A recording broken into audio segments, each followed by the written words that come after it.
These are the guys who hang for football, all right? On the other side, when it comes to about clubbing, you know, I club in exceptional places. I don't club where everybody goes to. Ah, that's why I don't see you at Crystal. You hardly see me at Crystal. So where do you go? I club at Paparazzi. Wow, it's nice. I've been to Paparazzi before. I love it there too. I club at Paparazzi. So now tell me who are your most noticeable and, you know, admired personality, both in Gambia and internationally. Who are the people that you look up to? Well, that is difficult. Who do I look up to? Yeah, in Gambia and outside. In Gambia? Well, this is difficult. No, I don't look up to anybody. I admire people. And if I say I admire people, they should come into my line of work. I admire people who talk publicly. I like public speakers. I like orators.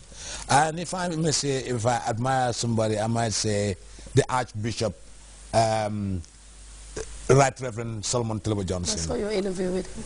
You saw our interview. It was a masterpiece. I like him. I adore him. He's somebody who's eloquent. He doesn't have to mince for words. His brain is like something that is computerized with words. And I really like him. How about internationally? Internationally, I'm part of the international community, by the way. Oh. Gambia is international. Yes, but then outside of Gambia, who are these people that you admire? I wanted to have the interview live because of the inspiration I got from Larry King. Oh, okay. I wanted the interview to be a live show, but then I know a lot of Gambians will not come. A lot of people will not come if the interview was live. Well, why? Well, you know. Yeah, but I would love to do the interview live. Oh, sure. I'm looking forward to that myself. You should do it live. I'm not. The interview could be recorded, but I want to have another program called Malik Jones Live. Okay. Well, time now to let's take a quick break, and when we'll be back soon. Take a quick break now.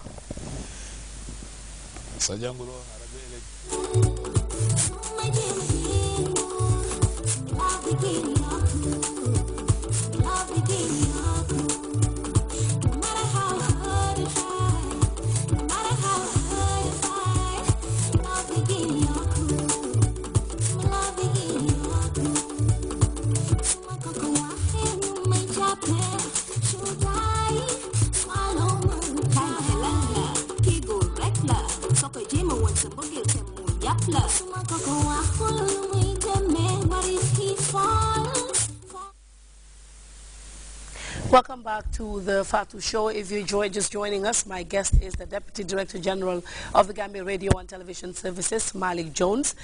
He is also the interviewer, the host of the interview on GRTS. So I'm interviewing the interviewer, and he just asked about my glasses, if I got these from Comium. Yeah, I thought maybe... Does this look like that? These are crystals. It's the first time I'm taking them out, especially for you. I got these from home. It's a crystal glasses that I use for special people. Let me drink to your health and wish you Happy New Year. Okay, thank you very much. The only problem is that it's water. Yes, it's water because it's healthy. I thought it's very healthy. I take a lot of water. I don't do sugar anymore.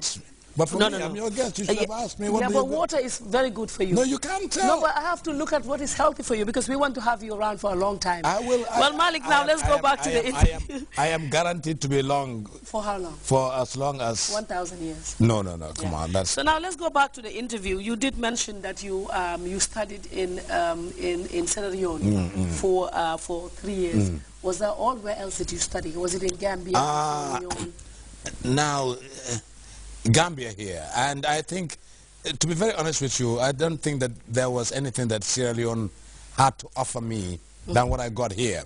Look, by the way, I went to Crab Island School at a time when Crab Island was so competitive, more competitive than being at Gambia High School, by the way. Simply because you had radical. More competitive. Oh yeah, Has that ever happened? Oh yes.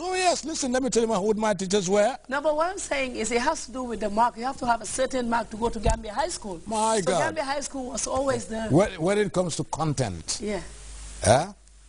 And when it comes to the caliber of teachers who were in Crab Island between 1968 and 1972, that's the period I was in Crab Island. We had James Abraham. We have the Tal brothers, they are Tal, Sio Omar Tal, Baimas Tal. We had Sam Kinte. We had our Oba. We had Adelaide Carayol. Yeah. We have the former Chief Justice Savage. Yeah. Okay. We have people like Sidibe, Mr. Sidibe, Dr. Sidibe, the psychologist. I told you about the late Sam Kinte. He was around, Auntie Blanche Foster. You had people, Korosala. Can you imagine Korosala, Saul Jara? You know, these were people who were just from Ghana, radicalized in Ghana by Kwame Nkrumah. Yeah. All right? These were guys who actually imparted a lot of knowledge, you know. We were very competitive. I went to Gambia High School, and I know it was good. So now, what exactly did you study? Or what I liked. It's not what I studied. I didn't study anything. Okay, that's what I followed what I wanted to be. Let me tell you a story. What did you do? Let me give you a story. Yeah. You see, in 1963, I got the inspiration that I was going to do this job. It was the day, 63. It was the year that John F. Kennedy was assassinated. And then I was about 9. My uncle was tuned to the Voice of America. It was a big story. The assassination of the President of the United States. For that matter, John F. Kennedy. It was big. And every 30 minutes, just like you have on television and radio, you have the signature tune of the station. Yeah. Right? Station ID, we call it station ID. And you'll hear this baritone, big voice will come. This is the Voice of America, broadcasting from Washington. I just fell in love with that. Yeah. You know what I'm saying? And I said, one day I'm going to be like that. This is a true story. And I swear on my pilgrimage. I went to school. I finished at Crab Island, and I said, I said I was going to be like that man on VOA. But look at me, I'm finishing at Crab Island. No. I don't think when I go to work at Radio Gambia, then they will take me. So I decided to go to Sierra Leone. I came from Sierra Leone, did a couple of work in the hotels, got very closer to people who owned the language, mastered the language, spoke the language. I was very close to the Tubabs. Yeah. And I kind of got polished, refined, listened, because like most, this job is a job like, you got to listen because this is not my language. It's not our language, right? You listen to the people who own the language, try to get as close as... But you know, Malik, your accent is different. Like it's different from when a British is speaking, and it's different from when mine is super. Speaking, mine is more beautiful. Like, mine is more beautiful than the Tubab. Mine is more beautiful than the Tubab. But it's very different. The Tubab will marvel when I talk, because I mean he doesn't have that. Well, let me put it this way. I mean, this is a gift. There is a gift that comes from Allah. It's divine. You got to work with how you work with it is that you have to because you cannot just wake up one day and you have an accent. I've never seen that anywhere. All right, let's take it from I would say it's an artistic job. It's the job of an artist, right? I mean, the people who go and talk, public speakers, these are all artistic work. Sometimes, like I said, it's a gift of God. All right, you've got John Secker, who when he speaks, he stammers. But when he sings, it disappears. And he's a good singer, of course. So now, tell me, what's your experience in the media?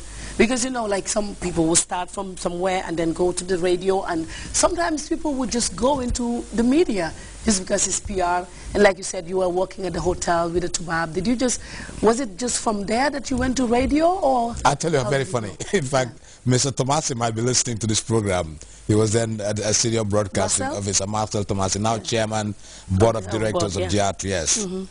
I think I just closed one evening from the Atlantic Hotel. This is the old Atlantic in Banjul, before they moved over. That was in 1980.